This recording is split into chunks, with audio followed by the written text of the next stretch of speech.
start. What's up mga show, may hapon sa inyo, may adlaw. Kauban gyapon ang inyong ubos nga ragad Kuya Joe sa JPT Show nato nga Facebook page. Paki-follow sa ato ang Facebook page, paki-subscribe sa atong YouTube channel.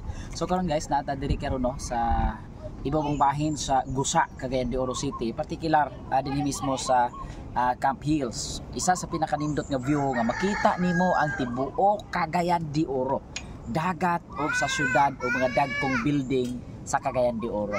So ato ning ipakita kaninyo sa mga wala pa nakaanhin no, sa lain-lain nga mga probinsya makaanhin mo Cagayan de Oro, pwede gid ninyo bisitahon diri, duol ra kaayo.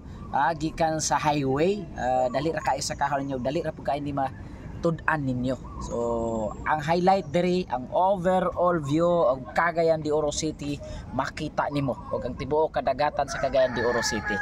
Isa kini sa grabe ka relaxing nga lugar no, dili kinahanglan nga dako ang imong budget. Ang imong halag is makalaag diri, makahatag og time sa kaugalingon, makahatag og time para maka sa imong pamilya kung gusto nimo ubanon ang imong mga anak, imong asawa or bana. Diri nga lugar isa sa recommendable nato nga maka-relax ka. Then doon na po sila yung mga pang-snacks, doon na pa yung mga foods no nga pwede nimo ma-order. So, dili ka magproblema sa mga pagkaon. Daghan ng pagkaon nga pwede nimo ma-order dire. Ang pinaka-importante dire nga dili gyud pwede nimo makalimtan pag makaanhi ka ang view sa Cagayan de Oro nga perting klaro ha. So guys, tara na.